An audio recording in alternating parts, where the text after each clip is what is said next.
L'UTMB 2025 vient à l'instant de se terminer avec une édition qui aura encore marqué les esprits et on débriefe de tout ça avec deux experts qui étaient au plus près des athlètes sur le terrain. C'est parti. DLTDC Live, UTMB 2025, le grand débrief. Bonjour à toutes, bonjour à tous. C'est un vrai plaisir, un vrai bonheur de vous retrouver ici au DLTDC Pentas en direct de Chamonix pour lancer cette nouvelle saison de Dans la tête d'un coureur. Et cette année encore, l'UTMB nous a offert un spectacle hors norme avec de la neige en altitude, des températures négatives, des averses qui n'ont malheureusement épargné personne. Et pour cette édition qui a repoussé les limites mentales des coureurs et coureuses, eh bien, on va débriefer de tout ça avec celles et ceux qui ont suivi ça de l'intérieur. Et pour ouvrir le bal, j'ai le plaisir d'accueillir deux invités de choix. Le premier est team manager chez Salomon, fin connaisseur de la discipline puisqu'il est aussi athlète. Salut Vincent Viette, comment est-ce que tu vas aujourd'hui après cette course qui, j'imagine, t'es un petit peu fatigué, un peu comme nous et les équipes aujourd'hui? Ouais, bah écoute, ça va très bien. Magnifique semaine. C'est un ultra aussi pour tout le monde, ceux qui encadrent les équipes. Et puis le point final sur cette UTMB qui est toujours incroyable avec des émotions incroyables sur cette ligne d'arrivée. Donc très belle édition et ouais, hâte aussi d'être à l'année prochaine avec tous les learnings qu'on a eu cette semaine pour mettre en place tout ça, donc génial. On fera une petite note à la fin, vous allez évaluer un peu sur 20 cette édition par rapport aux autres, on lui donnera une note chacun, ça sera rigolo. Alors je précise, pour celles et ceux qui nous écoutent, on est sur le DLTDC Penthouse, on est sur la terrasse à côté, avec une magnifique vue sur le Mont Blanc. Évidemment, il y a les arrivées encore de l'UTMB, les amateurs qui arrivent au fur et à mesure, donc il y aura l'ambiance, un peu de bruit, mais vous allez voir que ça ne va pas gêner la qualité d'écoute de cet épisode. Et parce que derrière chaque exploit individuel, il y a aussi des équipes entières qui travaillent dans l'ombre, des entraîneurs, des kinés, des nutritionnistes, mais aussi des experts de la science et des données. Vous avez peut-être déjà vu le film Moneyball avec Brad Pitt, où c'est un film qui a un peu vulgarisé ces personnes qui travaillent, qui sont un peu les cerveaux du sport et qui exploitent les datas pour les athlètes. Et c'est exactement le rôle de notre second expert, Joseph Mestralet, performance scientist. Il a accompagné cette année, non pas mais les deux vainqueurs, côté homme et côté femme, Tom Evans et Ruth Croft de cette édition. Salut Joseph, merci beaucoup d'avoir accepté d'être avec nous. Tu vas nous partager sûrement plein d'anecdotes. Est-ce que ça va, parce que j'imagine que tu as dû fêter ces deux victoires hier soir, ou tu as été quand même un petit peu sage et vous gardez la fête pour plus tard avec vos équipes? Non, il n'y a pas du tout de sagesse là. C'était vraiment profiter à fond de ce qui venait de se passer. Et tellement de travail en fait derrière tout ça qu'on a bien profité hier soir effectivement. Ouais. Alors messieurs, avant de plonger dans le débrief de la course et parler de performance, il y a aussi les à côté sur l'UTMB. Et Dieu sait qu'ils sont importants parce que l'UTMB aujourd'hui, c'est pas seulement une compétition, c'est la capitale mondiale du trail le temps d'une semaine, c'est aussi une véritable fête. Et c'est vrai que cette semaine, on vit aussi, les coureurs, les spectateurs, les médias, les marques, on vit aussi au rythme des animations, des soirées, des social runs qui rassemblent de plus en plus de coureurs. Et c'est vrai que cette année, on a senti quand même peut-être une autre dimension avec de plus en plus de marques, de médias qui se livrent parfois même une petite course à l'armement avec qui fera le plus beau lieu, le plus beau social run avec le plus de monde. Il y a aussi la partie lifestyle qui reprend de plus en plus de place. On a vu par exemple des influenceurs, on en a toujours eu, mais des influenceurs qui venaient pas forcément du sport, des personnes invitées de toutes parts, des marques aussi qui n'exposent plus seulement des chaussures de course, mais aussi des chaussures pour la vie de tous les jours. Certains redoutent que l'UTMB devienne une sorte de Grand Prix de Monaco du trail, où le paraître prend le pas sur la performance, où il y a des gens qui se disent mais à Chamonix il y a une course, un peu comme tu vois sur le Grand Prix de Monaco, il y a aussi une course de Grand Prix. Vincent, toi qui as suivi ces nombreuses éditions de l'UTMB depuis très longtemps, est-ce que tu as senti toi aussi, comme certains peut-être, une ambiance un peu différente cette année où on en fait trop et il faut peut-être qu'il y a peut-être trop d'inquiétude? Non, mais effectivement, quand tu compares avec le Grand Prix de Monaco, est-ce qu'on va y arriver? Je pense qu'on y est déjà. On est dans un lieu unique. Il y a des enjeux uniques. Le marché de l'outdoor et du trail est toujours en phase d'expansion. Donc oui, il y a tout ce côté marketing et communication qui ne fait que grandir. Mais oui, derrière aussi, il y a ce côté sportif qui rend cet événement unique. Et moi, j'ai vu des larmes sur les lignes d'arrivée pendant les courses des plus grands athlètes. Et ça, c'est unique. Et en fait, ça va rester toujours sur l'UTMB, ce côté on peut dire, oui, il y a une escalade du marketing, mais il y a aussi toujours des vraies valeurs. Et tous les athlètes qui sont sur cette ligne d'arrivée, ils ne sont pas là pour le côté marketing, ils sont là pour gagner. Et ça, c'est authentique. Et voilà, c'est ce qui fait cet événement unique. Mais effectivement, on est déjà dans un événement qu'on peut comparer au Grand Prix de Monaco. En tout cas, toute proportion gardée, mais en tout cas, à l'image de la course à pied, je pense qu'effectivement, on y est déjà. Comment gèrent les athlètes parce qu'évidemment, c'est un peu pas de chance, parce que d'un côté, on comprend que les marques ont besoin d'activer. On comprend s'il y a aussi des sponsors, s'il y a aussi de l'économie derrière ce sport. C'est parce que c'est parce qu'il y a une économie et donc il faut jouer le jeu. Donc en fait, même toi, c'est un peu délicat parce que tu as le côté équipe, mais tu as le côté aussi athlète. J'imagine que c'est un peu la chèvre ou le chou. Comment tu arbitres ça et comment le vivent les athlètes aujourd'hui ? C'est sûr qu'il faut trouver un équilibre. Aujourd'hui, si on fait pas de marketing, si on fait pas de vente, les athlètes ils ont des salaires moins importants. Donc il faut bien garder ce côté performance et protéger les athlètes qui courent. Aujourd'hui, nous on a mis un setup en place, c'était qu'il y avait 2 chalets avec les athlètes qui faisaient des activations et l'autre avec les athlètes qui faisaient des courses. En fait, ça enlève la pression. On crée aussi une bulle parce que une bulle pour pas qu'il y ait de virus ou quoi sur les athlètes qui courent. Et aussi, je pense que les athlètes qui ont fait des activations cette semaine, ils étaient contents de les faire parce qu'ils étaient quand même moins de pression, ils participaient quand même à l'UTMB. Et en fait, ça leur donne aussi une certaine envie. Et peut-être qu'il y en a qui étaient un peu frustrés mais une bonne frustration, une frustration positive. Pour pouvoir se dire, ok, là cette année j'ai fait ça, c'était cool, mais l'année prochaine je viens et puis j'ai vu tous mes potes faire des bonnes places. Donc ça crée de l'envie et c'est positif, je pense. Joseph, toi, est-ce que tu le mesures justement au travers de la data ? Alors, il y a peut-être ce stress, cette sollicitation qui certainement génère de la fatigue. Donc, est-ce que toi, tu le prends en compte ou en tout cas, tu donnes quelques conseils peut-être à tes athlètes dans ces moments-là ? Et surtout aussi, il y a maintenant des passages comme par exemple Notre-Garde, Valorcine, où les athlètes parfois sont quand même très chahutés. On l'a vu à Notre-Dame, moi qui étais cette année, c'était même l'ambiance auprès des spectateurs, on pouvait plus passer. Il y avait quasiment des bagarres en fait entre les spectateurs parce que ça devenait très très compliqué. On se souvient d'Annelise Rousset-Séguré qui elle, ça a été très compliqué à gérer. Parce que parfois les athlètes sont aussi un peu introvertis, on rentre dans le milieu de la nuit, on a besoin de Voilà, toi ton avis par rapport aux data, est-ce que tu vois les fréquences cardiaques les plus remonter ? Parce que soit ça peut déstabiliser, soit ça peut aussi redonner un regain. Et ça arrive tôt quand même Notre-Dame, après la nuit est longue. Ouais, effectivement, juste sur l'aspect activation, moi pour le coup je leur demande vraiment de pas en faire. C'est vraiment en fait, j'ai la chance de pas avoir le côté marque où je dois faire plaisir aux sponsors. On essaye de plaire aux sponsors en fait sur toutes les éditions avant, sur l'année, etc. Faire des gestes beaux, etc. Par contre, la semaine avant, on touche plus aux athlètes, on les laisse vraiment dans leur bulle. Et effectivement, ça a un impact. Je pourrais pas le quantifier comme ça, mais ça a un impact. Et après, le deuxième point que tu dis, un peu sur les points de passage un petit peu chauds. Il y a beaucoup d'athlètes qui détestent honnêtement le passage de Notre-Dame de la Gorge parce que en fait tu te retrouves chahuté, tu n'arrives pas à respirer parce qu'il y a des fumigènes, etc. Tom, on lui a mis des boules caisses justement pour qu'il puisse passer très, très tranquillement et tu vois, on travaille pas mal avec un neuropsychologiste qui nous disait en fait il rentre dans son état de flow de la nuit où il n'a pas de lumière, où il est vraiment tout seul, etc. Et là il se retrouve avec des fumées, de la lumière dans tous les sens et en fait le cerveau il comprend plus rien et du coup ça vient le déranger mais profondément. Donc il faut vraiment faire attention à ça mais même je crois que Germain n'apprécie pas tellement ce moment, donc si on pouvait ils osent pas le dire parce que malheureusement c'est impopulaire. On sait qu'il y a des communautés de coureurs derrière ces rassemblements, on sait que c'est quelque chose qui est très populaire, on sait que c'est ce qui fait la magie de la course. Bien sûr. Parce que qu'est-ce qui fait la magie d'un Tour de France aussi ? C'est cette ambiance là. Donc en fait c'est très difficile aussi, impopulaire, parce que le public, c'est normal, il est là pour faire la fête, il est là pour profiter. Ça a inscrit, il y a plein de gens qui sont venus aussi pour ça, et c'est hyper délicat. Et c'est vrai que les athlètes, je sais que c'est compliqué pour eux d'en parler publiquement, donc c'est pour ça aussi qu'on en parle. Non, et après à Valorcine pour le coup, là ça donne énormément d'énergie, et vous auriez dû voir Tom qui haranguait la foule, et c'est génial, tu lèves un tout petit peu la main et t'entends une hola qui te passe, c'est exceptionnel, et ça fait vraiment partie de l'explosion un peu du trail qui est très très positive, et je pense que ça va aller dans le bon sens quand même. Mais à Notre-Dame, je pense qu'il va falloir faire quelque chose parce que là on va avoir un accident et c'est pas normal de voir et même les enfants, en fait, il n'y avait plus aucun parent qui voulait emmener quand je dis des enfants, c'est même de 12-13 ans, parce qu'en fait, c'était dangereux, quoi, vraiment.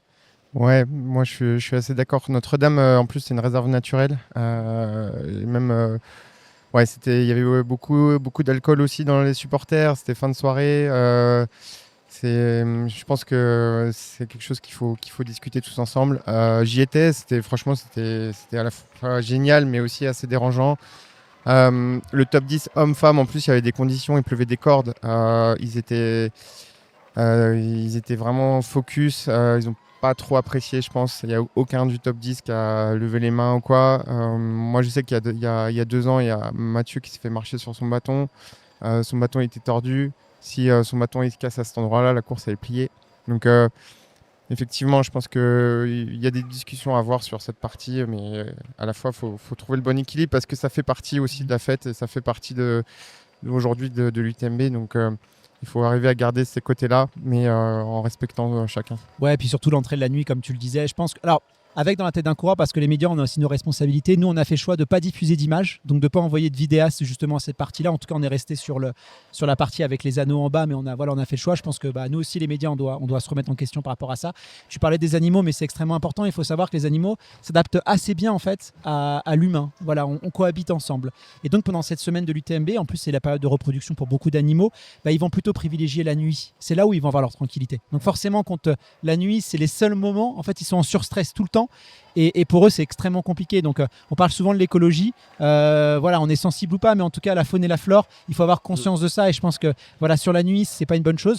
Après, si on veut finir sur une note positive, avec l'averse qu'on a eue, les supporters, ils sont déter, hein, parce que franchement, le monde qu'il y avait, l'ambiance qu'il y avait, cool, hein. on peut quand même se féliciter, même si cette énergie, on peut peut-être mieux la réinvestir avec voilà ce que font aussi d'autres groupes en allant plutôt sur les journées, les parcelles où vraiment on a besoin et mieux co-travailler. On peut quand même se féliciter qu'ils étaient déter, quoi. Ils étaient déter. On va pas cracher dessus, en vrai le sport est en train d'exploser, le trail, en vrai honnêtement moi je suis trop content parce que c'est mon sport de cœur et c'est génial de voir ça. Alors, on va rentrer dans le débriefing de la course. Une édition un peu... je vais être honnête avec vous. Moi, j'étais pas forcément hypé par cette édition 2025 il y a quelques mois. Pourquoi ? Parce que pas de Vincent Bouillard, pas de Jim Wemsley, pas de Kylian Jornet, pas de Mathieu Blanchard. Beaucoup d'absents quand même chez les favoris. D'ailleurs, Vincent, comment est-ce qu'on explique peut-être cette absence de tête d'affiche, notamment Vincent Bouillard, qui a choisi de ne pas venir remettre son titre en jeu. C'est vrai que c'est quand même sympa quand on vient défendre son titre. Comment on l'explique justement, cette absence peut-être, pas pour faire offense à ceux qui étaient présents, hein, mais voilà, on veut toujours les grandes icônes de ce sport. Ouais, je suis d'accord. Côté homme, peut-être qu'il n'y avait pas tous les favoris. Après, moi, je comprends tout à fait le choix de Vincent Bouillard. Il a gagné. Voilà, il gagne avec un temps qui est incroyable l'année dernière. Il gagne avec la manière. Donc, je pense qu'il peut aller sur d'autres challenges et revenir sur le TMB dans quelques années. Moi, je comprends tout à fait ça et je pense qu'il a eu raison.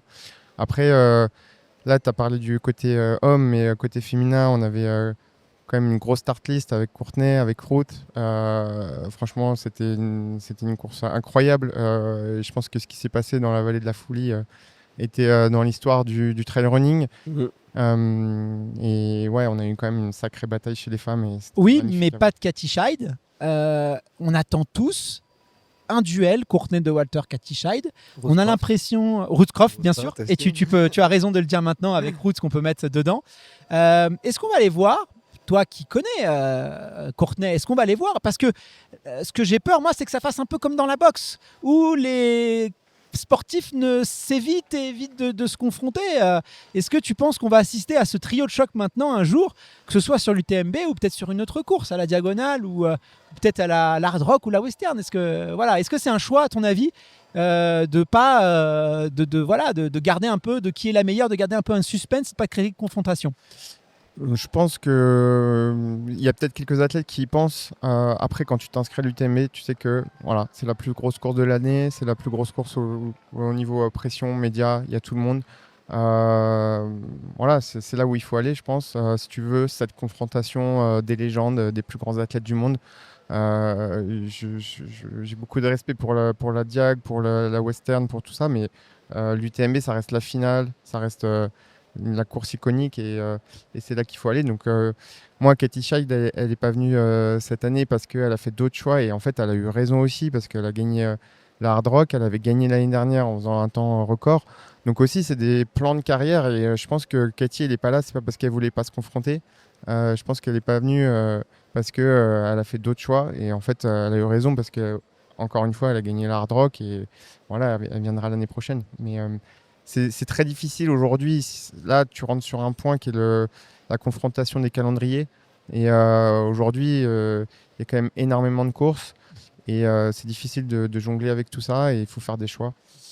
Tu penses aujourd'hui justement, alors on avait vu la performance l'année dernière de Katy Scheid, qui est un chrono monstrueux, avec en plus une gestion de course qui, à mon sens, n'a peut-être pas exprimé toutes ses capacités. Ouais. Si on devait donner un peu la reine de l'Ultra Trail, la reine de l'UTMB, il y a encore quelques années, on aurait dit c'est Courtenay. Est-ce que cette année, c'est encore le cas? On reviendra après sur ce qui s'est passé, mais déjà sur les grandes lignes, à ton avis? Ça, c'est vraiment une des discussions autour du GOAT. C'est très difficile justement à avoir. Ça dépend aussi un peu des styles de personnes. Ça dépend aussi de la longévité de la personne. C'est vrai que Courtenay, pour moi, il n'y a pas encore de débat parce que les deux petites jeunes qui commencent à perfer, la Katie et Rauf, elles n'ont pas encore assez justement de gagner pendant suffisamment longtemps. Et la longévité de Courtenay, pour le coup, elle fait complètement, elle parle pour elle, quoi. Je pose les questions parce que voilà, beaucoup se les posent et puis c'est aussi mon rôle et ça permet de remettre un petit peu du contexte et tu le fais très très bien.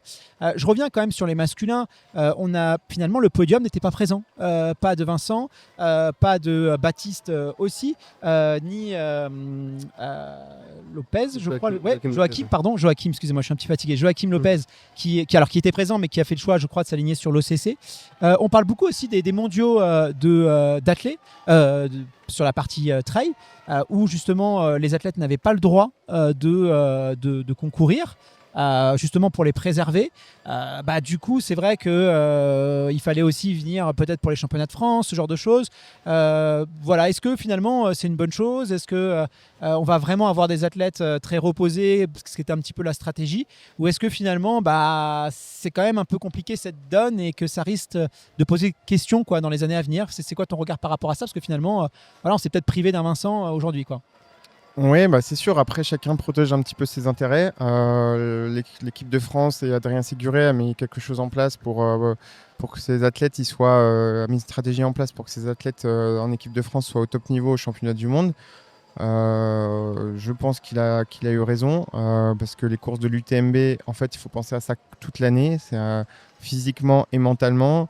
Et je ne suis pas sûr que dans 3 semaines et demie, si tu fais une des courses de l'UTMB, tu sois prêt pour les championnats du monde. Donc moi, je valide complètement sa démarche. Après, c'est juste qu'il faut... Sur les France, de vouloir faire ses qualifications sur les France parce qu'ils rentrent dans leur schéma fédéral. Mais donc en fait, en gros, ils protègent leur intérêt. Mais ça quand même, on sait que les ultra-trails, notamment dans l'ultra, n'ont pas la possibilité de faire beaucoup de courses. Il faut en fait trouver faut se mettre tout autour de la table et discuter d'un calendrier commun. Aujourd'hui, moi, j'ai des discussions avec plusieurs acteurs pour essayer d'unifier les choses et qu'on puisse, au final, que ce soit les athlètes qui en bénéficient. Et en fait, il y a tout cet aspect marketing derrière où tout le monde pousse pour valoriser ses courses. Mais moi, j'essaye de valoriser en fait l'athlète et qui se sente bien physiquement et mentalement et qui ne soit pas sous pression de tous les côtés pour aller faire telle ou telle course. Donc la clé, c'est qu'on soit tous ouverts et qu'on unifie nos stratégies. Alors heureusement, j'ai quand même retrouvé très vite le sourire. J'ai même été vraiment pris au jeu au fur et à mesure qu'on se rapprochait de la course parce que voilà, cette star list avec, même si des grands noms manquaient, on avait quand même des gens très costauds et surtout des gens qui ne font que progresser. Voilà, on pense notamment à l'Américain Ben Diman qui donnait l'impression d'être dans une forme de sa vie. On avait aussi Tom Evans qui était ultra affûté et qu'on savait très très fort. François Daen aussi, qu'on savait, voilà, on sait que c'est quelqu'un qui est toujours présent au rendez-vous. Chez les femmes, pareil, une Abby Hall qui remporte la Western. Là, Ruth Croft, Camille aussi, qui sont des grandes championnes, Camille qui connaît très bien l'UTMB et qu'on savait aussi qu'elle avait de belles sensations. Donc concrètement, on avait quand même cette année des athlètes avec un pic de forme qui avait quand même été bien programmé. C'est l'impression que j'ai eue de l'extérieur, avec des athlètes qui ont bien géré, qu'on se rend compte qu'il y a quand même du recul maintenant sur qu'est-ce qu'on peut faire, comment on peut le faire, comment est-ce qu'on peut le préparer. Toi, quand tu regardes cette start list, Joseph, et que tu vois les tas de formes annoncées des ultras, des coureurs avant les ultras, est-ce que tu as eu le sentiment que, en termes de planification, aujourd'hui, avec tous les outils qu'on avait, et aussi de prise de connaissance des ultras, parce qu'on sait qu'aussi, c'est des gourmands, hein, les ultra-trailleurs, ils aiment bien courir. On veut aussi aller un peu partout. Est-ce que tu penses que là, on arrive quand même avec des coureurs qui sont très près sur la ligne de départ et que c'est top et qu'il y a un changement par rapport à un vent? Je pense qu'ils arrivent prêts, ouais. Enfin, il n'y a personne qui arrive sur l'UTMB un peu les mains dans les poches, c'est vraiment avec la volonté de le gagner. Je pense que c'est toujours compliqué, et moi en tout cas c'est mon pari de faire la Western et faire l'UTMB la même année. Katie m'a un peu mis en échec l'année dernière justement en faisant le doublé, mais honnêtement maintenant je pense que les gens s'y préparent spécifiquement. Je me suis fait la réflexion là en regardant toujours encore une fois les indéboulonnables Thibaut Garivier et Ludovic Pommeret, et je me suis dit c'est marrant justement de revenir chaque année et du coup de refaire un temps exceptionnel. Enfin, c'est vraiment une assurance top 10, mais du coup sans faire non plus trop de courses à côté. Et du coup c'est une des questions que j'ai justement au niveau de leur management. Comment est-ce qu'ils gèrent ça? Est-ce que c'est le rendez-vous obligatoire? Est-ce que c'est Oka qui leur impose? Ça m'intéresse vraiment justement d'aller faire une 5e ou 6e place, et du coup de ne pas être aussi peut-être plus à l'attaque et se dire je loupe une édition pour peut-être essayer d'aller faire podium ou victoire une édition. C'est vraiment des choses qui m'interpellent justement, cette assurance top 10. Ça c'était une de mes questions que j'avais. Alors, l'invité surprise de cette édition 2025, ça a aussi été la météo. Alors, clairement, toute la semaine, elle a été extrêmement capricieuse. Entre les averses, la neige en altitude, on a eu les températures négatives. On savait que ça allait être compliqué. Et surtout, ça changeait. Il y avait beaucoup de... On ne savait pas trop sur quel pied danser. C'était assez stressant. J'imagine que beaucoup d'athlètes, y compris les amateurs, ont dû pas mal cogiter, en tout cas, sur à quelle sauce est-ce qu'on va être mangé. Toi, Vincent, qui a été au plus près des coureurs avant la course, dans quel état d'esprit ils étaient juste avant le départ? Est-ce que ça a joué? Ça ajoute du stress quand même? Comment ça s'est passé? Oui, mais après les conditions météo, ça joue évidemment, surtout qu'elles étaient vraiment annoncées très mauvaises. Elles l'ont été. Elles l'ont été, elles ont passé une nuit très compliquée. Après, c'est des athlètes de haut niveau qui ont l'habitude de travailler et de s'entraîner en montagne et dans toutes les conditions. Donc il faut savoir s'adapter. C'est ça aussi le haut niveau. Aujourd'hui, le matériel, il peut s'adapter. Et on a adapté le parcours. Et voilà, après, c'est sûr qu'il y a des athlètes sur qui ça joue, d'autres ça joue pas. Mais je pense, pour revenir juste à la question d'avant sur les pics de forme. Les pics de forme, je suis assez d'accord avec ce que disait Joseph. Aujourd'hui, on a vu des athlètes comme Tom et Roots, en fait, qui sont programmés depuis 10 ans mentalement pour aller gagner cette course. Ils ont tout mis en œuvre, ils ont fait des choix stratégiques de course depuis des années. En fait, si on regarde tous leurs résultats et leur carrière, hier, c'était des gars qui étaient programmés pour aller gagner cette course. Et si tu mets ça en œuvre, qu'il y ait de la pluie, peu importe ce qui peut arriver, ce jour-là, tu es là. Et en fait, c'est pas une course, c'est 10 ans derrière de background où en fait, ils ont tout mis en œuvre pour y arriver. Et ça, c'est peut-être ce qui fait la différence avec des gens qui jouent sur le podium ou sur le top 10. C'est que eux, ils étaient là pour une seule chose, et peu importe ce qui peut arriver, c'était je gagne ou je fais DNF, je prends des risques, enfin voilà, je pense que c'est la victoire avant tout. Et ouais. Et il y avait aussi un point commun, que ce soit Tom, que ce soit Bendiman, que ce soit aussi Camille aussi, je pense, c'est que c'est des personnes aussi il y avait vraiment une envie, un goût de revanche, soit après une blessure, soit après des abandons. Mais c'est vrai que c'était une caractéristique commune. Je pense même à Thibaut Garivier qui a abandonné l'année dernière. Ouais. Tu vois, et forcément, quand tu reviens, tu as ce petit truc en plus mentalement que les autres n'ont pas. Est-ce que c'est important, ça, tu penses, ce goût vraiment c'est plus que du sport? Ah, 2000%. Enfin, il y a la performance physiologique qui importe, mais il y a aussi tout le mental derrière. Le fait que Tom ait eu son bébé cette année, le fait que Rouf, elle était dans une forme mentale, mais elle était déterminée, prête à tout. Pour moi, c'est tellement important sur un ultra, parce que si ton corps il peut faire un effort, ça reste ton cerveau justement qui dirige tout et qui va à Trian ou à Champé, quand tu te fais mettre une petite tape sur l'épaule par Rouf, en fait ton corps qui va dire en fait non, j'arrête de courir et je perds un petit peu justement la motivation. Donc c'est fondamental et ça fait complètement partie de ça. Ouais. Parce que de toute façon, les 3 premiers voulaient être premiers. Parce que comme disait Vincent, si tu arrives sur l'UTMB et que tu veux juste être sur le podium, tu finis 12e, 13e. Parce que de toute façon, les 5 premiers visent la première place. Ça, il n'y a pas à dire. Moi, j'étais avec Bendiman, c'est un compétiteur hors pair. Il y a aussi cette culture un peu l'ultra où on ne parle pas de la compétition ou quoi que ce soit. C'est un peu mal vu. Et puis il me disait, moi de toute façon, il me disait en souriant, il ne faut pas être devant ou il ne faut pas être derrière moi. C'est vraiment l'envie de gagner, cette envie-là, elle est assez cool. Alors, juste sur la condition météo, Joseph, moi je me pose la question, toi qui travailles beaucoup sur le pacing des coureurs, sur les temps de passage, c'est vraiment l'une de tes forces. Comment est-ce qu'on s'adapte justement? Parce que ça peut tout foutre en l'air, tes plans. Comment est-ce que toi, tu gères cette part d'incertitude? On le voit en Formule 1. Hein. Formule 1, la météo avec les pneus, ça change tout. Les mecs, ils ont plein de plans, plein de possibilités imaginables. Est-ce que c'est aujourd'hui la même chose de ce qu'on va retrouver dans la course sur route, sur trail? Pardon. Ouais, carrément. C'est hyper important justement de regarder ça. Et notamment, moi, on a ce qu'on appelle des API donc, qui réussissent à récupérer en temps réel, qui permettent d'ajuster un peu le pacing. Donc ça, c'est fondamental en fait d'avoir accès à ce genre d'informations parce que tu vas pas courir de la même manière à 25 degrés et à 13 degrés par exemple. Donc là, pour le coup, la météo, et je pense que le froid qu'on avait, il était pas... il va pas venir détruire la performance. Par contre, il peut venir saboter la performance de ton athlète parce que justement il attrape froid, parce que ça va lui congeler les cuisses et du coup il va pas pouvoir s'exprimer à son plein potentiel.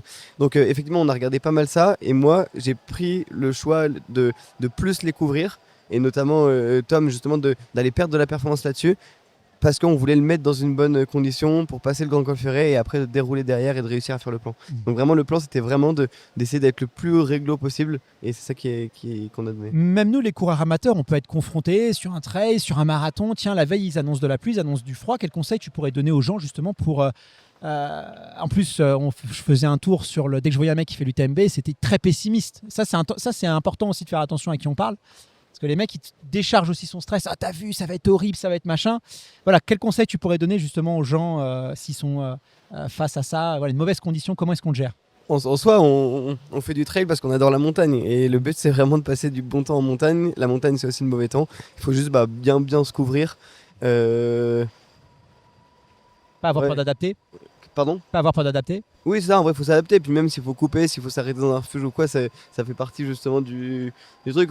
On est là pour souffrir aussi. Enfin, je sais pas pourquoi est-ce que vous Pour faites embrasser ça. le... Mais ouais, ça, et justement, ça nous sort un peu de nos conditions. Si c'était tout beau et qu'il fait 8 degrés au Grand Col Ferret, en fait, ce serait trop beau. Et donc, autant justement être bien dans nos retranchements. Et je trouve que c'est ça le trail, donc autant jouer avec ça, quoi. Alors, on a un parcours qui a été modifié aussi pendant l'épreuve avec un passage par les pyramides calcaires qui ont été supprimées à cause justement des conditions dégradées de la météo. Les coureurs, ils sont directement rejoint le lac Combal. On supprime donc une belle portion je crois à peu près 40 minutes. Hein. Tu me diras globalement... Non, plus, moins. Je pense moins, ouais, pour les athlètes, moins. c'était moins. Ouais, bon, globalement, voilà, c'est les chiffres qui avaient été donnés par l'organisation, je crois. Ça change quoi? Est-ce que, je sais pas, Vincent, est-ce que ça va avantager des coureurs? Concrètement, est-ce que ça change quelque chose pour eux? Oui et non. Après, c'est vrai que le passage des pyramides calcaires, c'est toujours un endroit clé. On voit des différences qui se font sur moins de 40 minutes de course. L'année dernière, il y a eu des écarts sur cette partie-là. Donc oui, ça change. C'est au plein milieu de la nuit. C'est un parcours, c'est un passage qui est technique, sauvage, où il fait très froid de l'autre côté. On a l'air des glaciers qui descend. Donc oui, ça change. Est-ce qu'on aurait eu un podium différent avec des conditions de course plus clémentes et un parcours identique à celle des années précédentes? Vraiment, est-ce qu'on en est là? Après, vu les conditions qu'il y avait hier, le choix était vraiment le bon choix à faire. Je pense que ça n'aurait pas changé la course parce que vu ce qu'ils ont eu avant et ce qu'ils ont eu après, ça n'a pas modifié la course. Par contre, il y aurait pu avoir des blessés ou d'autres choses peut-être plus graves. Donc le choix était le bon et surtout les conditions météo ont rendu le fait que ne pas passer par les pyramides calcaires finalement en fait ça s'est équilibré. Donc voilà, je pense que... Ouais. Alors Joseph, là on peut se dire, je vais faire un peu l'avocat du diable, mais que les athlètes qui sont beaucoup sur le ressenti, qui sont beaucoup sur leur impression, ils vont naturellement s'adapter, mais quelqu'un qui a son plan de course, qui doit passer précisément à ce passage-là, même toi, j'imagine, comment tu fais pour revoir tes programmes, quelle indication tu dis à l'athlète, parce que ça vient tout dégommer.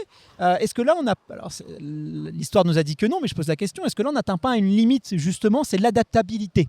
Comment est-ce que tu le prends en compte? Cette question, elle est hyper intéressante. Ouais, et honnêtement, je te fais une réponse qui est assez claire. Moi, c'est mon job, justement, de s'adapter aux conditions de course, et je pourrais être un espèce de mathématicien qui reste dans ma chambre et qui fait un plan, et en fait, qui est figé, fixe. Non, au contraire, on fait pas ce qu'on appelle les what if. Donc c'est qu'est-ce qui se passe si il y a ça qui se passe. Et en fait, ce changement de parcours, il était aussi anticipé dans la mesure où on sait que c'était une portion qui était plus difficile pour Tom et Rouv parce que ils sont un peu moins à l'aise sur l'aspect technique. Quand moi j'ai appris ça, j'étais trop content parce qu'on passait dans un des cas non conformes qu'on avait envisagé et du coup on a Donc juste... toi, tu as des cas non conformes, donc Ouais. c'est des choses que tu appelles, c'est en fait des scénarios un peu, tu fais plein de scénarios et Exactement. puis que En tu peux fonction, les c'est pas, adapter. si tu perds de gel, si Courtney se fait une cheville, enfin que des trucs comme ça où en fait on essaie d'anticiper ce qui peut se passer en course et justement d'avoir une réponse à ça. Et en fait ça permet d'enlever énormément de stress à l'athlète où il se dit ah oui attends, c'est ça, qu'est-ce qu'il m'a dit Joseph?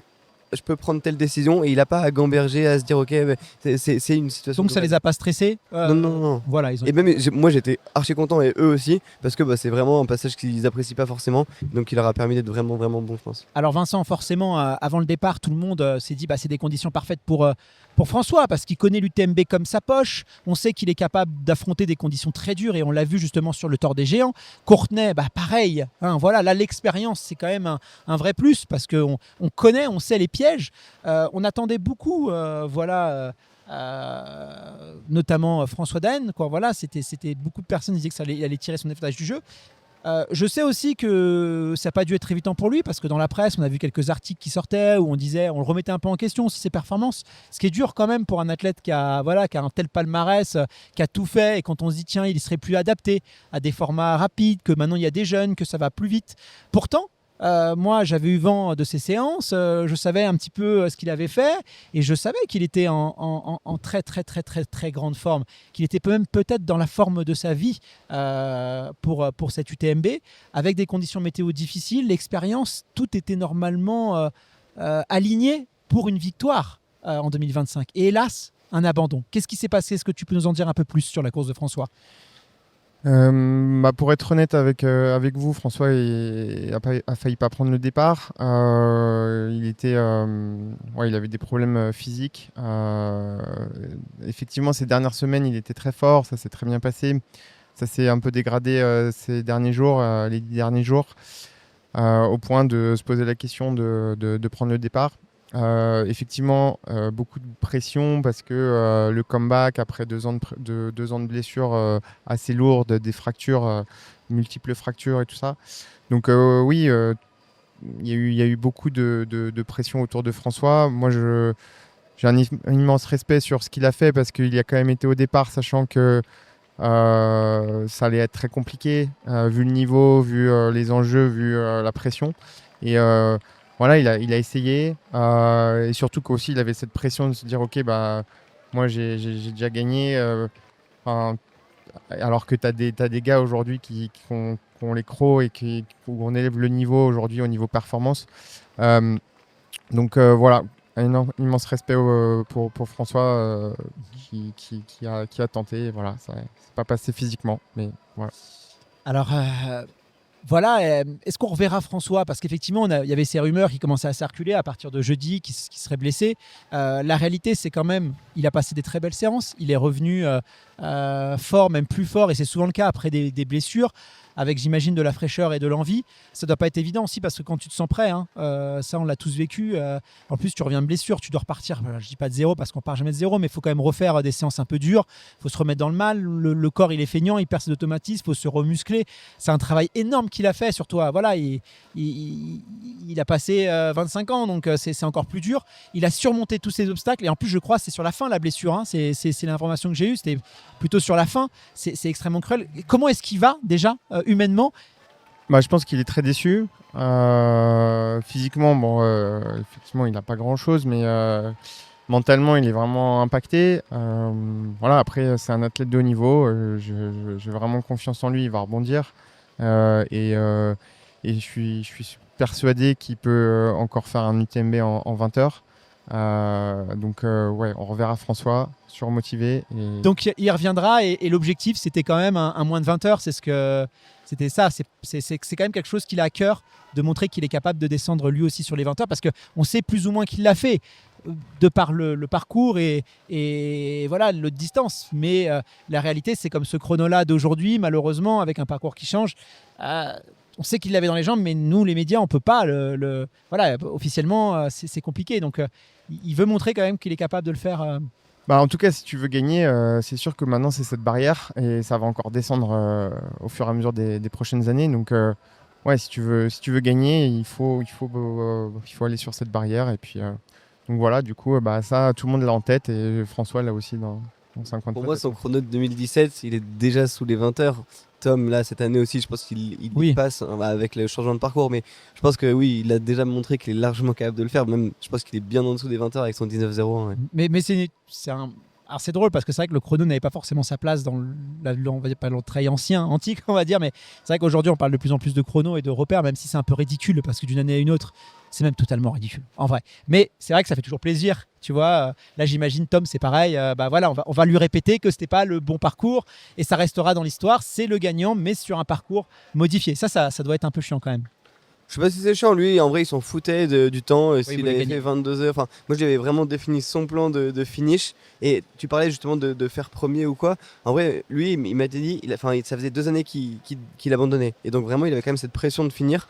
Et vraiment, je lui ai répété, mais toute la saison, avec Scott Johnson, son entraîneur, if you want to finish first, you need, if you want to finish first, you need to finish. Donc, vraiment, il y avait cette logique de se dire, il faut arriver au bout. Et on a fait le plan et on s'est dit ok, je vais faire ce temps-là, mais par contre, même si je finis 10e avec ce temps-là, je m'en fous, j'aurai réalisé le temps qui est calculé et que je vais pouvoir faire. Mais j'imagine que le temps devait quand même conduire à la victoire. Oui, non, bien sûr, oui. Joseph, Non, mais on on va va pas faire un rigoler. plan sur 21 heures, hein, Non, non, non. en mode finisher. Mais il y avait vraiment cette logique de dire je fais le plan et même si je finis premier ou 6e ou 3e parce qu'il y a des mecs plus forts que moi devant, je serai content et fier de moi parce que j'ai fait ça. Malheureusement, dans la Team Salomon, vous n'avez pas eu de chance aussi parce que 2 favoris et malheureusement, voilà, des performances peut-être pas celles qu'on espérait. Je pense notamment à Courtney de Walter que voilà, on va avoir la chance de recevoir dans le podcast tout à l'heure et évidemment, elle pourra s'expliquer sur ça. Mais peut-être, voilà, on sait que voilà, Courtney, c'est clairement aujourd'hui, on le disait tout à l'heure, hein, elle est quasiment imbattable. On va pas se mentir. Qu'est-ce qui s'est passé justement? Toi, regard, tu as peut-être un petit peu extérieur de la course. Est-ce qu'elle était arrivée très en forme? Est-ce que c'est une Courtney vraiment à 100% de ses capacités? Est-ce qu'elle était un peu amoindrie? Voilà, quelle info tu peux nous donner si tu en as? J'imagine que oui. J'ai plein d'infos à te donner, mais avant de dire malheureusement la Team Salomon, je vais te dire on a fait 2e avec Camille Brouillas qui a été incroyable, qui a livré une bataille tout au long de la course avec Roots et Courtney. Camille, ça fait 2 ans qu'elle galère au niveau d'une blessure. Et là, elle sort une course magistrale hier. Impressionnante. Elle s'est, je pense, montré qu'elle était capable d'aller gagner cette course. Donc voilà, c'est hyper positif de notre côté. Après, voilà, je vais revenir sur Courtney. Courtney, je pense qu'il y a eu cette nuit. Le froid, c'est peut-être pas forcément son point fort. Ça l'a tétanisée. Arrivée à la Fouilly, elle avait plus d'énergie. Après, là, elle a marqué encore l'histoire.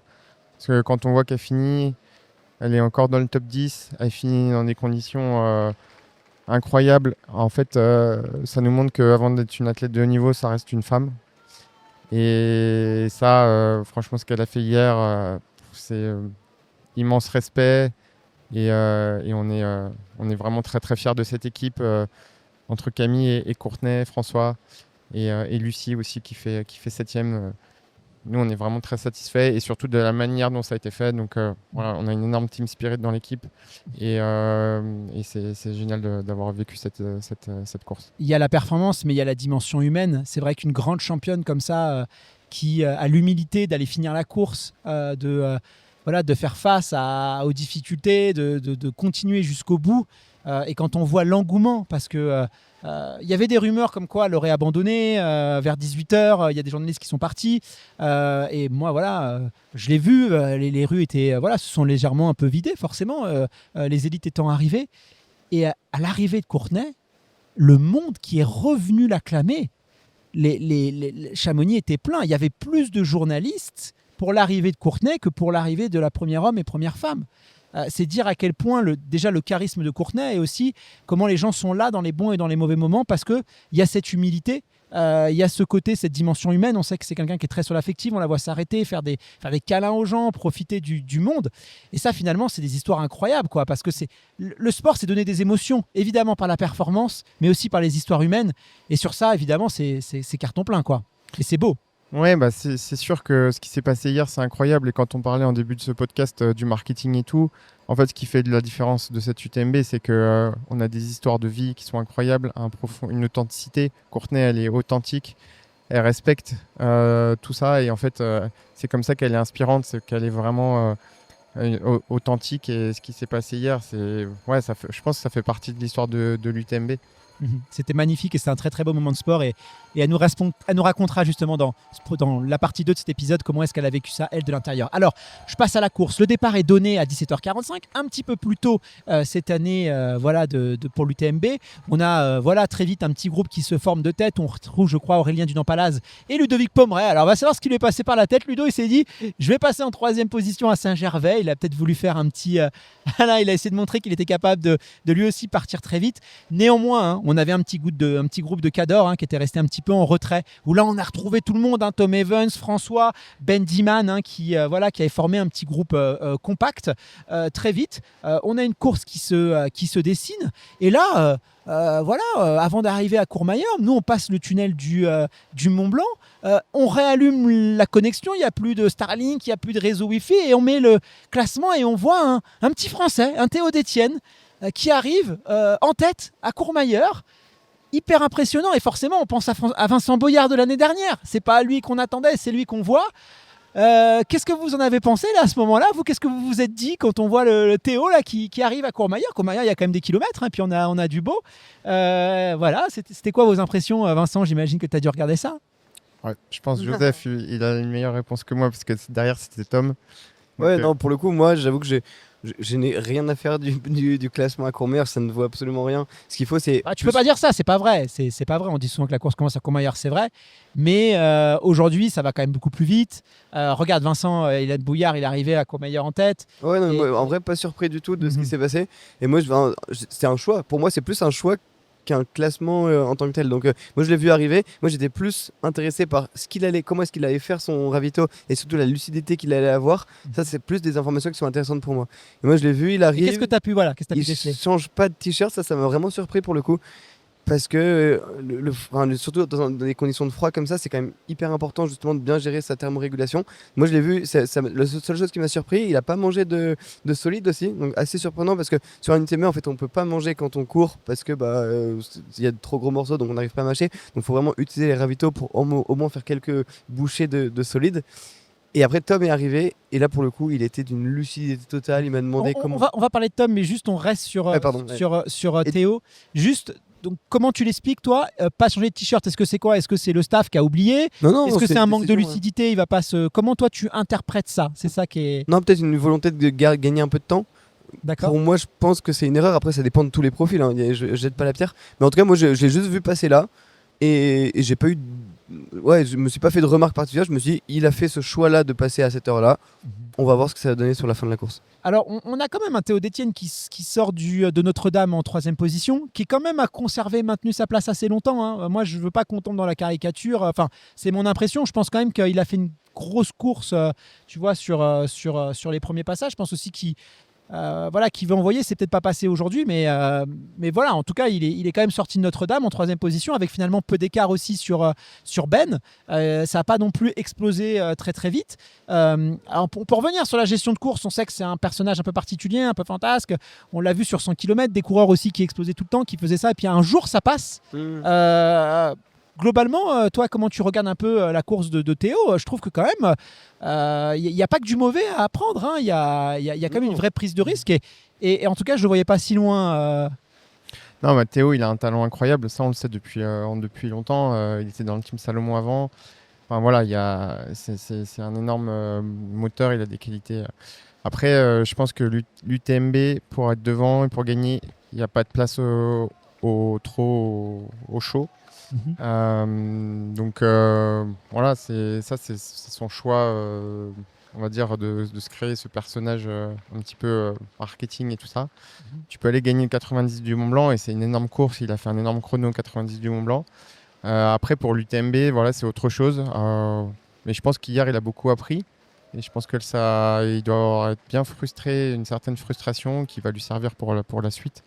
Et je me fais pas de doute sur ses qualités et sur le fait qu'on va revoir Théo très rapidement sur la course de l'UTMB.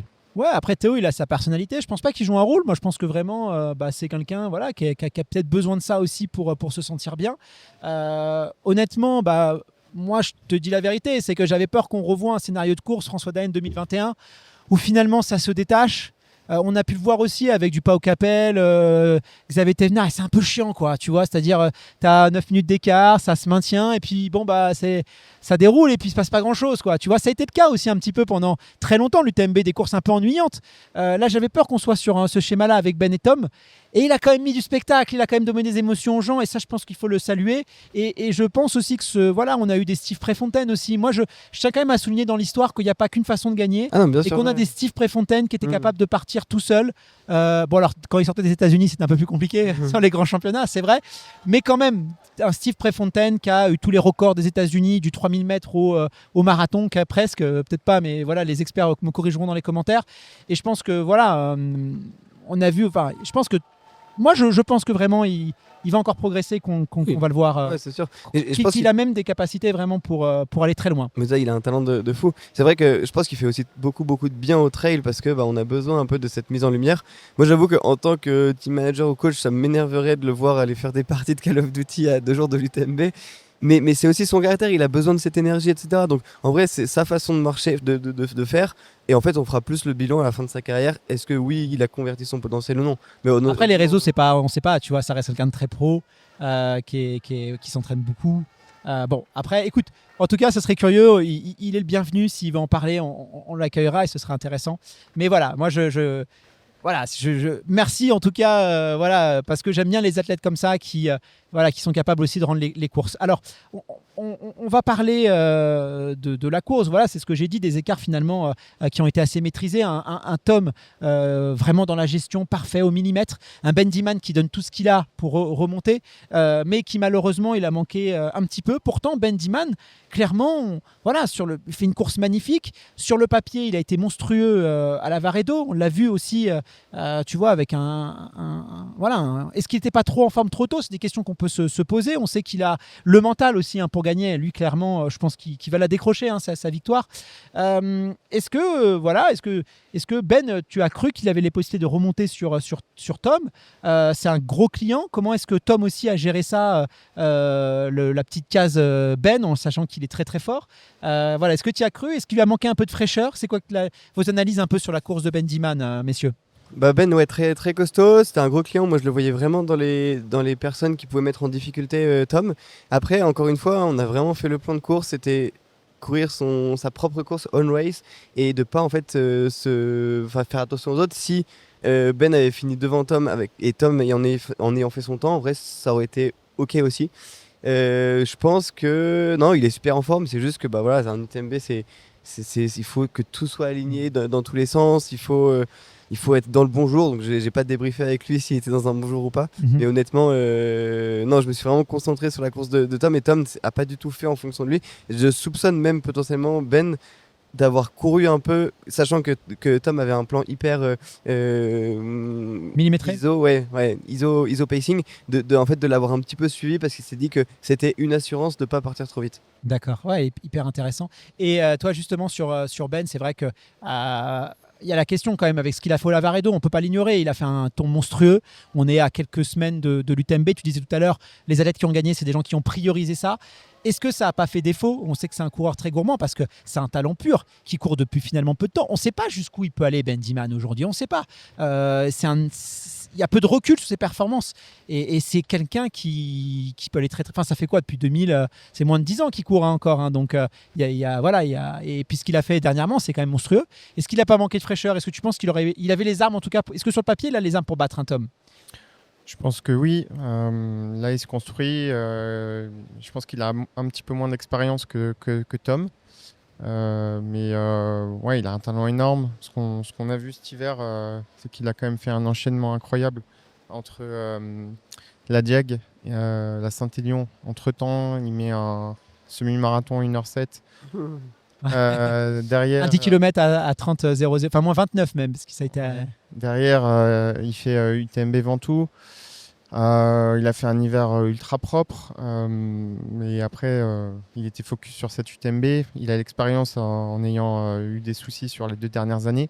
Je pense qu'il avait vraiment les crocs, il avait priorisé ça et toutes les courses qui étaient avant, c'était avec l'UTMB dans un coin de sa tête. Donc c'est sûr qu'aujourd'hui, je pense qu'il a eu raison. Comme le disait Joseph, il s'était calé sur le pacing de Tom. Mais je pense qu'on va le revoir très vite et toujours dans les Juste premières places. un petit point justement là-dessus. Et à propos de sa perf sur la Varedo, il était monstrueux. Après, je sais pas à quel point il l'a fait à fond ou pas. Et moi, toute l'année, j'ai demandé à Tom. Alors, les s'il n'a courses- pas fait à fond, franchement, de la Oui, Varedo. justement, donc je pense qu'il Waouh. l'a fait à fond. Mais du coup, là, moi, j'ai toujours répété à Tom, toutes les courses que tu fais, c'est vraiment des objectifs secondaires. C'est juste pour les. Bon, tu vas les gagner pour plaire aux sponsors, pour prendre un peu d'expérience, etc. Mais genre, tous les temps de pacing que je vais donner sur Arc of Attrition, ou sur la course à Tenerife, c'est vraiment dans l'objectif justement de prendre de l'expérience, de prendre des données, etc. Donc honnêtement, c'est pour ça que je pense qu'il a peut-être joué un petit peu trop de mental dedans, et même parce que pour faire une course comme ça, il faut au moins faire 2 semaines de tapering derrière. Après, tu as peut-être 1 semaine, 2 semaines où tu peux pas reprendre correctement l'entraînement. C'est un mois dans une année, 1 sur 12, c'est énorme. Et du coup, je pense que les courses de prépa, faut vraiment faire attention parce que en fait, on va cramer justement trop d'énergie et c'est du temps perdu en fait pour s'entraîner.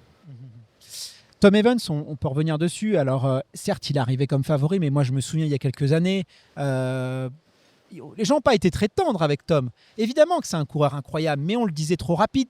Plus fait pour le plat, plus fait pour le marathon que la course, plus fait maximum sur des 100 km, pas vraiment adapté pour des formats ultra trail. Aujourd'hui, je pense qu'on va tous revoir notre copie parce qu'il peut être bon sur des formats bien plus que 100 parce que mine de rien, même là, dans les favoris, c'était pas son nom qui sortait en premier. On s'est dit, bon, peut-être un 3e abandon et finalement, il faut qu'il reste sur des courses rapides. Mais faut pas écouter les gens, hein. Ça, je pense que c'est vraiment les médias, tout ce que ça raconte. En vrai, c'est On pas l'a mis en super favori, important. nous. Hein. Bah voilà, tu vois. Voilà, on l'avait Non dit. mais honnêtement, lui il était super en forme, il était déterminé pour gagner cette course. Il y a 2 années où c'était pas passé, donc c'est pas grave, tu vois. Ça peut, c'est justement et je pense que s'il avait pas abandonné ces 2 UTMB, il aurait pas gagné cette année aussi. Donc c'est aussi justement une construction qu'il faut se faire. Donc non, honnêtement, je pense qu'il a un profil justement qui est vraiment bien pour cette course. Peut-être un poil juste pour une Diag, tu vois, ou pour une hard rock, mais honnêtement. Après, l'UTMB, c'est la course la plus, tu l'as dit tout à l'heure, la plus iconique au monde. Et du coup, même si c'est pas son potentiel ou là où il va être le meilleur, t'es obligé d'aller la gagner. Parce que si tu veux être le GOAT, on en parlait justement de la discussion autour du plus grand athlète de tous les temps, c'est pas parce que tu dis je suis trop rapide donc je vais pas faire l'UTMB. Non, tu dois gagner l'UTMB, un point c'est tout, et tu dois faire cette course. Donc non, c'est là-dessus et c'est avec cette ambition justement qu'il s'est mis là-dedans. Tom Evans, c'est quand même une palette de distance incroyable. Enfin, il faut se rendre compte, c'est 13,44 sur 5 km route, pas sur piste, 5 km route. C'est 1,63 je crois sur semi. Exactement, ouais. Et 14 secondes, je crois. Ouais, c'est monstrueux. Je veux dire, d'être aussi performant sur le court, sur le long, la palette qu'il a. Est-ce que c'est pas aussi on peut même parler de Vincent, on peut même parler aussi de François, parce que François, il ne faut pas le mettre pour les coureurs. Tu vois, c'est pas un pro Diag ou un coureur de long, c'est quelqu'un qui a des grosses qualités aussi de puissance, de vitesse ascensionnelle, qui est redoutable sur les montées et en descente. Mais est-ce qu'aujourd'hui, quand même, il n'y a pas un changement de profil, aujourd'hui une polyvalence, voilà, Vincent, toi, comment tu regardes ça sur le trail moderne? C'est qu'aujourd'hui, il ne faut pas de défaut, quoi. C'est un peu comme l'Ironman aujourd'hui, quoi. Les mecs, ils sont bons partout et ils ont des niveaux national, quasiment surtout. Aujourd'hui, tu vois une Cassandre Beaugrand que tu connais bien, elle te gagne les championnats de France, quoi, sur quasiment toutes les distances. Au niveau national, est-ce que c'est ça aussi dans le trail? Ce qui est sûr, c'est que le trail il évolue tellement à une vitesse incroyable que ce qui a été statué il y a 3 ans n'est plus d'actualité aujourd'hui. Et ça, c'est sûr et certain. Ce qu'on voit, c'est que pour gagner l'UTMB, il faut faire du spécifique, et même l'hiver. Il y a quelques années, même encore très récemment, on se disait fais du ski, c'est cool. Mais aujourd'hui, si on prend les 2 gagnants de cette année, ce qu'on voit, c'est qu'ils ont fait un hiver énorme en course à pied. Ils ont fait des ultras très tôt dans la saison. Et je pense qu'ils étaient pas à 100% à ce moment-là. Et qu'ils ont construit toute leur saison pour cet objectif. Et c'était des courses plutôt rapides qu'ils ont fait, où il fallait courir. Et après, en dernière partie, ils ont fait une adaptation montagne. Mais ils avaient un cycle de vitesse incroyable. Donc oui, ce qui était et aujourd'hui pour gagner l'UTMB, tu es obligé de passer par là. Donc évidemment, je dis, on peut faire du ski et tout, mais il faut quand même la priorité aujourd'hui, ça reste la course à pied. Et tous les athlètes qui gagnent l'UTMB sont des grands coureurs à pied. Et il faut de la vitesse, il faut relancer. Et ça s'est passé l'année dernière avec les deux gagnants l'année dernière, Vincent et Cathy, c'est exactement la même chose. Cathy avait fait 34 au 10, elle avait fait un cycle de cross. Vincent, c'est pareil, cette année il a fait les crosses, il fait 30 au 10. Enfin voilà, en fait, il n'y a pas de secret aujourd'hui, il faut passer par là. Et le ski, ça devient plutôt une sortie de récup. Mais tu peux plus construire ta saison en faisant. Sauf à la rigueur si tu as vraiment une grosse base derrière et que tu la travailles un Non, petit parce peu. que je suis musculairement. En fait, musculairement. Tu prends des risques de blessure aussi. Si tu veux faire moins de 20 Des heures, adaptations. si tu veux faire moins de 20 heures, donc si tu veux t'approcher des 22 heures chez les filles, il faut courir. Et ça, il faut t'adapter. Et l'adaptation, elle va pas durer 4 mois où je pose des skis en avril et je cours. Maintenant, c'est plus comme ça. Tom, Route, ils ont inclus un peu justement de phase de ski parce que voilà, comment est-ce qu'ils gèrent parce que les prépas, non mais il y a un vrai sujet, les sentiers. Attention parce qu'on est écouté par beaucoup de monde. Il faut expliquer aussi que c'est une difficulté. Les sentiers sont enneigés parce que tout le monde a forcément connaissance de ça. Les sentiers c'est enneigé, donc l'hiver c'est pas si simple que ça. Il faut une stratégie. Les gens vont pas faire du ski parce qu'ils ont envie de faire du ski, ils veulent aller en famille et faire du ski. Non, c'est quelle stratégie je mets en place. Et les séances de ski qui s'envoient, c'est pas des séances attention en termes de caisse, c'est balèze. On voit plein de skieurs de fond qui sont très bons sur route et inversement, on le voit dans le vélo. Mais voilà, il faut des parties pris pour l'hiver, c'est pas simple à gérer. Comment vous avez géré ça avec Tom et Route? C'est assez simple parce que Tom habitait à Loughborough au UK, donc il n'y a pas de neige et donc il peut continuer à courir autant qu'il veut. Ça me manque un poil de dénivelé à mon goût, mais en tout cas il n'a pas ce problème justement d'avoir trop de neige partout, donc il peut continuer à courir autant. Et je pense que c'est une très très bonne. Enfin, je suis 100% d'accord avec toi, Vincent. Même, je pense que le ski aussi, ça c'est pas traumatique et du coup, en fait, tu viens pas travailler pendant toutes ces semaines et en fait, je pense que la blessure d'Aurélien Dampalaz quand il s'est blessé là au sacrum, il a refait une fracture de fatigue. C'est justement dû à je crois qu'il avait fait 6 ou 7 semaines sans course à pied et ça, c'est, je pense, catastrophique, tu vois. Et pour Rouf, elle, pour le coup, elle n'arrive pas à monter sur des skis. Je vous enverrai une vidéo si ça vous intéresse. C'est une catastrophe absolue. Et en fait, elle vit tout le temps en été. Ça fait 15 ans qu'elle n'a pas vécu d'hiver dans la mesure où elle habite en Nouvelle-Zélande en été et en France en été. Donc en fait, elle est obligée de continuer à courir. La course féminine, alors là, on a eu du spectacle. Je disais que chez les garçons, ça aurait pu être ennuyeux, sauf respect. Bon, j'imagine que toi, tu es content parce que tu vois ça d'un point de vue physique, mais voilà, on va dire, il y a moins de rebondissements. Par contre, pour la course féminine, mais quelle course! Là, on a mangé du caviar. On a une Camille qui est monstrueuse, qui voilà, en plus qui a une gestion de course incroyable. Il faut le souligner. Tu vas nous en parler, qu'est-ce qui était prévu ou pas. Mais c'est vrai que voilà, elle remonte, elle sait profiter des moments de faiblesse de route. Comme à un moment donné, ça a été plus dur, elle s'est attaquée au bon moment. C'était pas plus dur. Hein. Comment? C'était le plan. Mais bien sûr, je veux le dire, mais on a senti quand même route un petit peu moins bien à un moment donné. Moi, c'est la perception que j'ai eue. J'ai vraiment cru que ça allait être compliqué à un moment donné pour elle. Camille, elle a su relancer un bon moment. Après, route aussi, elle a su relancer un moment quand elle a doublé notamment Camille, où elle a mis une soupape. C'était assez, voilà, pour envoyer le message qui prouve aussi qu'elle la respectait beaucoup et qu'elle l'a pas vue comme une athlète. Sinon, tu fais pas ce genre d'énergie. Elle l'a pas vue à l'agonie. Une Courtenay qui se bat tant bien que mal avec les armes qu'elle a et qui lâche rien du début à la fin. Là, c'était l'une des plus belles éditions qu'on a vues chez les féminines. Quoi. Je veux pas faire offense aux autres, mais c'était incroyable. Là, on a été gâtés, quoi. Ouais, c'était génial. Cette course féminine, elle était incroyable. Des rebondissements de partout. Et puis, c'est vrai, de mon côté, une Camille qui a respecté le plan. L'idée, c'était de partir suite à ses blessures assez prudemment. Je pense que ces conditions aussi, Camille, elle était dans sa bulle. Ces conditions, je pense que c'était plutôt favorable pour elle. Et voilà, il y a eu des retournements de situation énormes avec le plan de routes aussi. Mais c'est surtout que pour Camille, ça fait 2 ans qu'elle galère. Elle s'est retrouvée sur cette course, elle fait 2e. Je pense que c'est une petite victoire.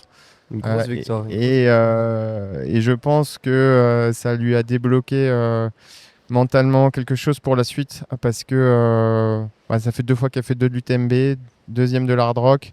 2e de la Diag et là je pense que maintenant elle va se mettre en mode plutôt partir en mode gagnant, mais hier je pense qu'elle était plutôt contente de faire 2e parce que avec toutes ces galères se retrouver là c'était déjà incroyable Donc, non, on est très fiers de Camille et on a hâte de la suite. Surtout, c'est des athlètes un peu à l'image de François, parce que je les mets vraiment dedans. Il faut pas c'est des qui savent évoluer avec le trail, en tout cas, qui restent compétitifs. Ce qu'il y a pas, on a vu, il y a plein d'athlètes qui brillaient, voilà, et qui ont plus ou moins le même âge. Hein, je glisse dedans et qui n'ont pas forcément su s'adapter à cette nouvelle époque du trail, et qui eux ont conservé aussi leur qualité. C'est-à-dire qu'ils n'ont pas voulu aussi faire des plans comme va faire peut-être Route ou Asek. Ils ont peut-être pas forcément, mais ils ont su travailler sur leurs points forts tout en développant et gardant de la force sur leurs points forts. Et ça, vraiment, Camille et François, ils ont cette... moi, c'est comme ça que je perçois, je ne sais pas si tu es d'accord avec moi, mais ils ont su se remettre en question sur la préparation et en même temps capitaliser aussi sur ce qui fait leur force.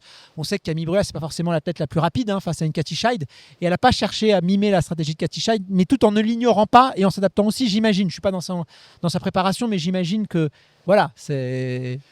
On ne sait pas si elle est aussi rapide que Katy, elle-même ne le sait pas, je pense. Oui. J'ai déjà eu en émission et c'est pas la qualité qu'elle met en avant le plus. C'est pour ça que je me permets de le dire. Je pense qu'elle s'en rend pas compte. Mais pour courir comme ça, sur un UTMB comme ça, elle a des qualités. Et je suis sûr qu'une Camille Bruyas peut courir 34 au 10. Ça, c'est sûr et certain. Donc, en fait, c'est juste débloquer des choses au niveau mental pour aller chercher un peu plus loin. Et en fait, si tu n'as pas ça, il faut débloquer le mental pour aller gagner l'UTMB, c'est sûr et certain. De toute façon, le fond libère la vitesse. On le sait, il y a plein de marathoniens qui battent leur record. Est-ce qu'il n'y a pas aussi, comme tu dis, un blocage des fois chez certains athlètes? Parce qu'en vrai, ça reste des athlètes, c'est des performants, ils ont la génétique. Est-ce qu'il n'y a pas un blocage sur ça, de se dire un peu, j'en suis pas capable, alors qu'en fait, vu le volume qu'ils font, c'est... Après, tu vois, comme Camille, je pense qu'elle n'a pas pris de risque pour la victoire hier. Parce qu'en fait, au mois de mars, elle a fait UTMB Ventoux et elle boitait. Et en fait, elle pensait qu'elle n'allait jamais faire cette course. Donc en fait, sa situation était déjà arrivée là, être deuxième de l'UTMB et jouer la gagne à Champais, c'était incroyable. Donc voilà. Il y a un peu un parallèle qu'on peut faire avec la course de Route de l'année dernière. Route, on sait, des qualités justement pour le coup, on sait que sur marathon, elle est très rapide.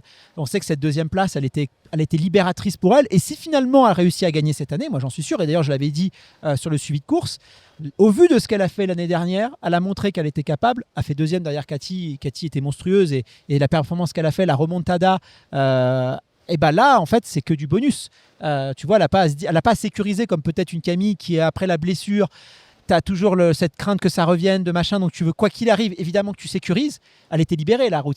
Toi, comment tu juges sa performance? Ouais, complètement libérée, effectivement.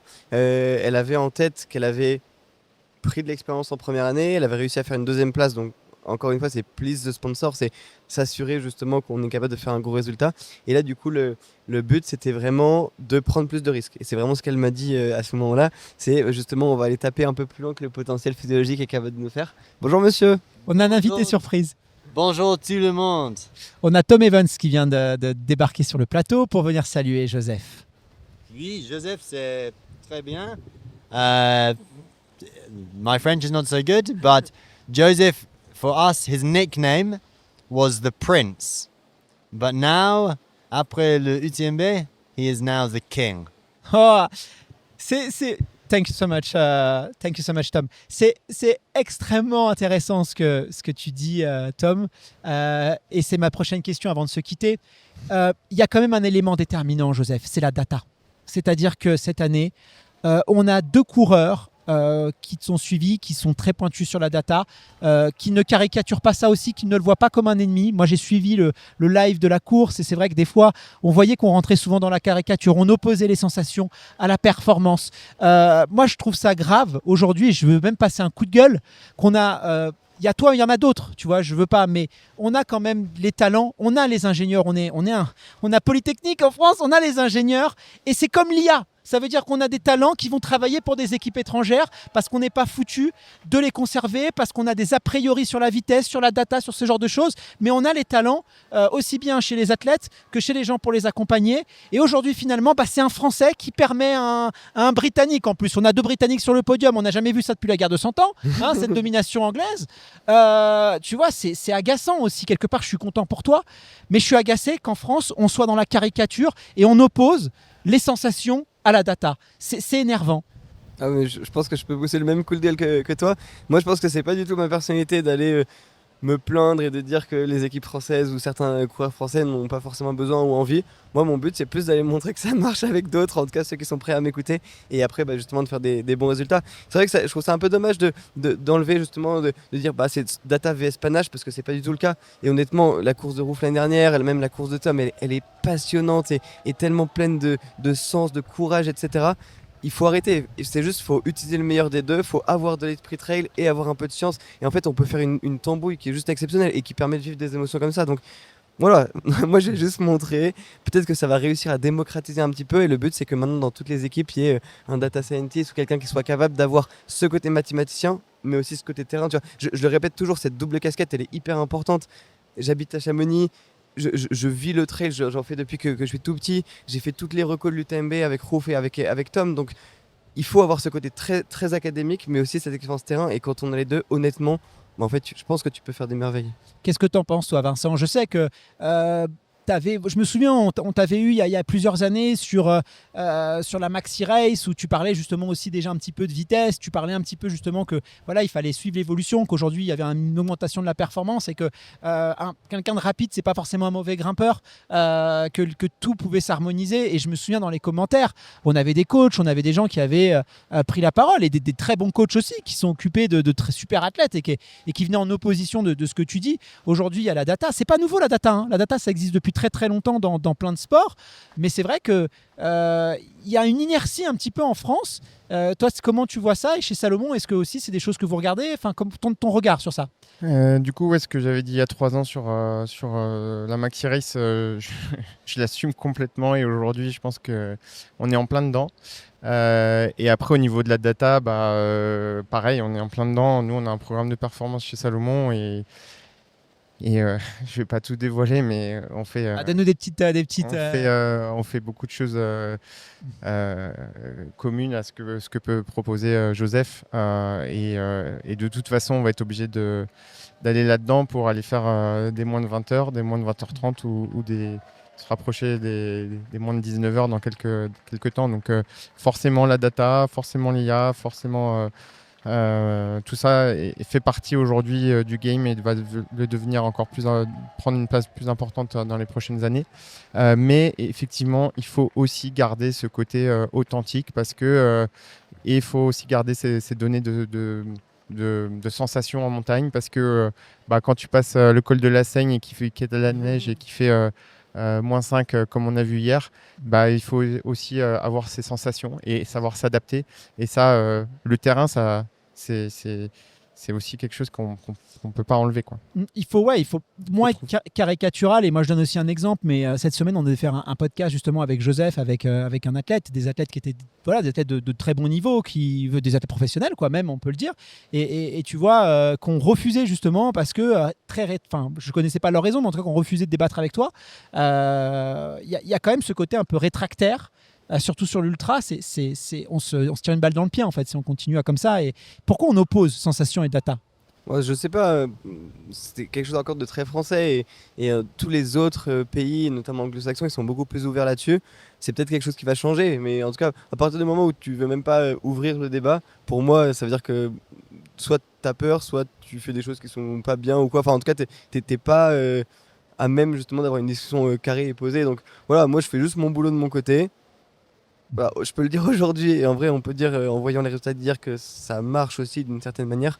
Donc voilà, moi je fais juste bien mon boulot, j'essaye de prendre du plaisir dans ce que je fais, et puis voilà, on s'amuse. En tout cas, voilà, je tiens à te féliciter, Joseph, parce que voilà, c'est pas évident d'évoluer dans un monde qui a ses codes et qu'il faut respecter aussi, qu'il faut écouter aussi. Respecte, ouais. Il faut écouter aussi ce que les gens pensent, les rassurer. Il y a un travail pédagogique, mais voilà, c'est pas évident. Et puis aujourd'hui, on voit que les résultats que tu as eu avec tes athlètes, même si ça reste les athlètes qui courent, hein, attention, c'est pas ce que je dis. Bien sûr, ouais. Ça reste, on est quand même sur du gain marginaux, et tout n'est pas parfait. Il y a des choses sur lesquelles moi j'ai un regard plus nuancé que toi.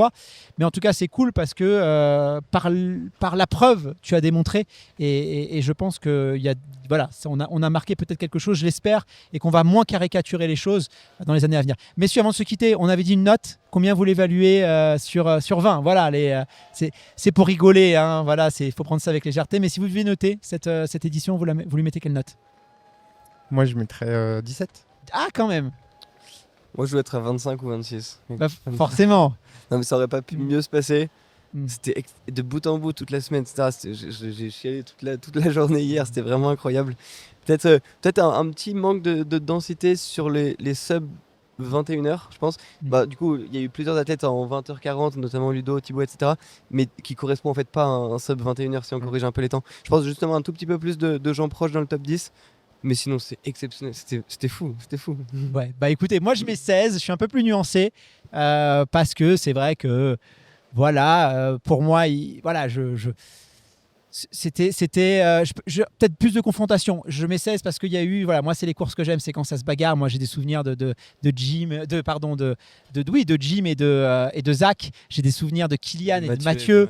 J'aime bien ça. On l'a eu aussi avec les filles, mais c'est vrai que ça revenait pas, ça dépassait. C'était une course très intelligente. Mais par contre, c'est sûr que voilà, la course des féminines, elle était absolument incroyable et la performance de Tom. Et puis surtout, l'histoire de revenir après des abandons, c'est quand même magnifique et c'est une très très belle logique d'abnégation, de persévérance. L'échec fait partie du processus et là on l'a bien vu. Merci beaucoup. J'espère que voilà, ça vous a plu. On se retrouve dans la partie 2 de cet épisode avec une interview. On va recevoir Courtney Dauwalter, sûrement Tom Evans aussi. J'ai pas eu l'information, mais normalement ça devait être réglé. Mais en tout cas, voilà, vous allez être régalés et servis pour cet lancement de saison. Je vous dis à très vite et à bientôt. Merci beaucoup. Merci beaucoup.